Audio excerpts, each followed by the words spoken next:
Hello everybody, this is the Trial Dragon video.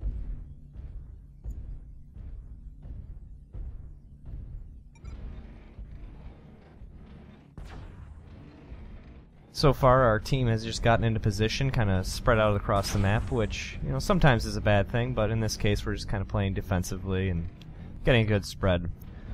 I'm here in the middle, behind these rocks in E5, and that's my favorite setup to be, just because you can cover all sides of the map from over here.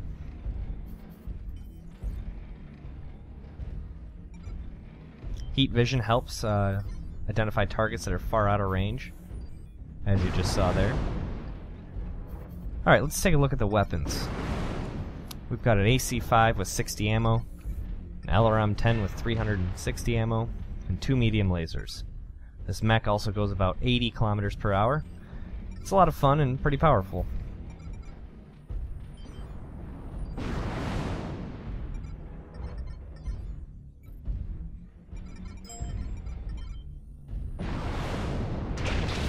Right now I'm just trying to use up as many of my missiles as possible, although because of our defensive position we don't have some solid locks quite yet. I noticed tag was coming up on this guy in the open though, so I decided to move over and engage him.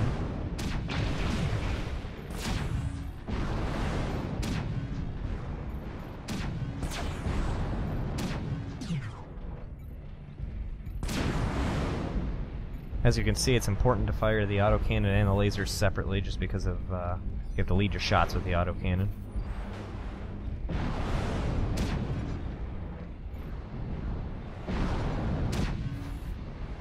The reason that first shot there missed by so much was because my torso twist wouldn't go any further left.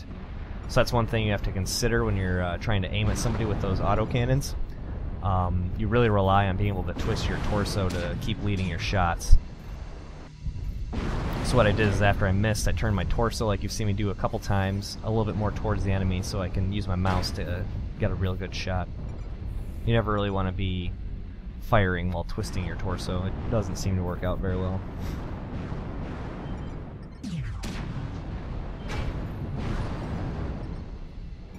You do have to watch your heat pretty carefully in this mech, but I feel like it's a very solid mech.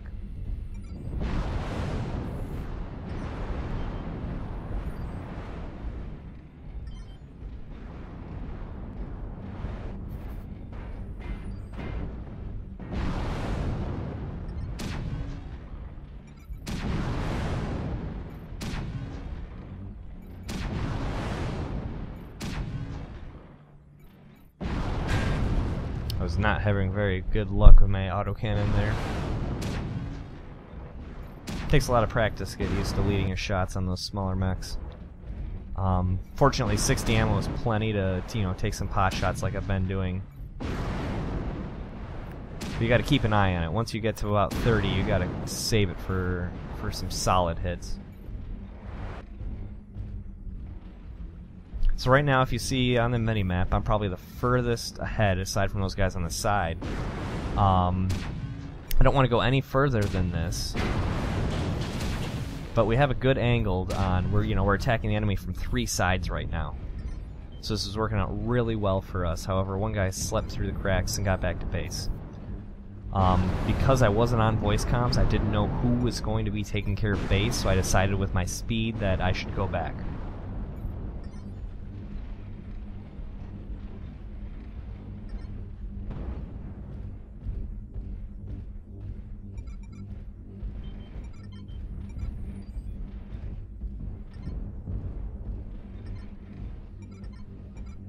So it looks like there's a Jenner and one more that's moving up into there. And our ally that was defending base died, so I made the right decision in going back.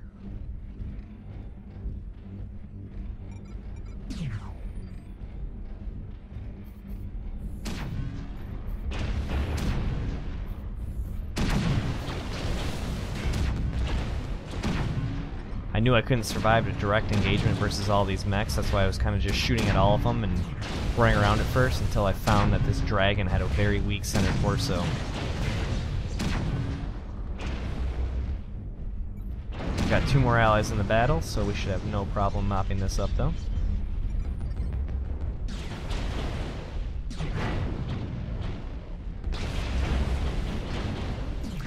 unfortunately lost my autocannon.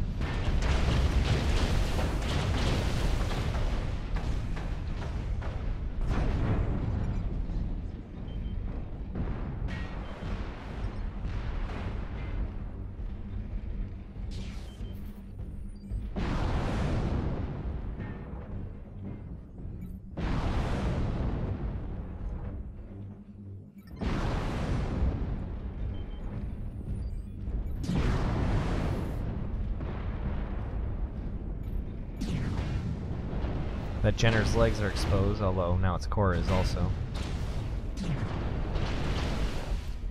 But a lot of times, if you have a hard time hitting those Jenners, just because their torso, their side torso, and their arms are all grouped together, your damage gets spread out. It's a lot easier to just go for the leg, and then once you've got the one leg, you know, the second leg is just cake.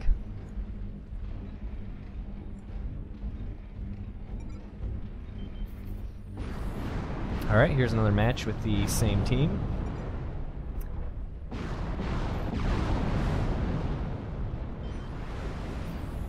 I don't really like the G line, but usually everybody goes that way. I normally prefer to go up the 4 line a little bit and then go up into the city, hit them in the open across the bridge or in the water, or just get a good position and kind of lure them out of their defense. Because if you don't pop up from the G side, they're likely to start going that way if they've been defending.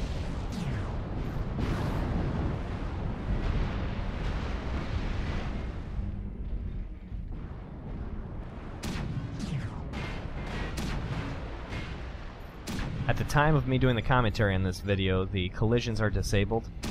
They're trying to fix the teleporting issue. If you watch this and physics are back in and the mechs seem to teleport around when standing back up, it's imperative that you hold your fire until they are basically in the motion of standing, otherwise you'll end up hitting your teammate, and that's never a good thing.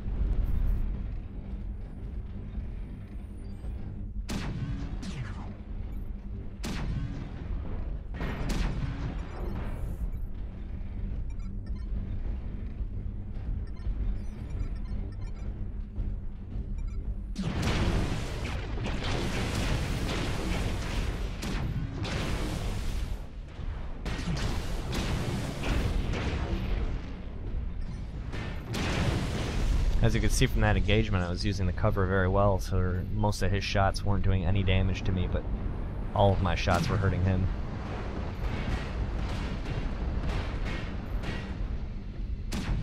And now we've got a commanding lead, so we just have to sweep up the opposition. I have noticed one thing with the autocannon being on the right arm. When the enemy is circling you, the shots tend to go to the left at a sharp angle. Like, I'm not sure if that's a bug or the way it was working as intended, but you see when he was at that range, my shot was going forward. However, just there, my shot was going way off to the left. You need to be mindful of those things, because sometimes your weapon placement, whether it be on a torso or an arm, will make it behave a lot differently at close range. And I believe that's one thing there. The PVCs were the worst offender, and I believe they fixed that, but as you can see here, sometimes it still happens on the autocannons. Like right there. Just miles to the left.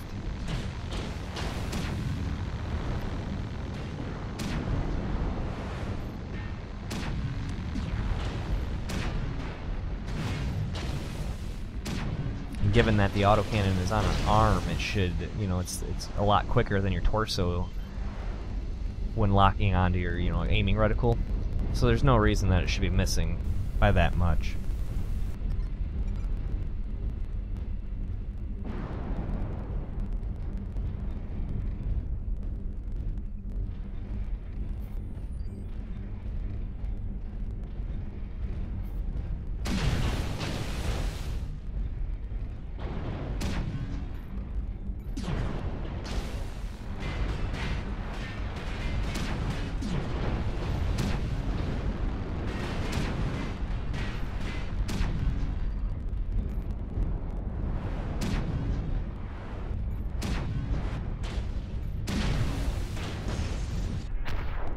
Alright, well thank you for watching the video.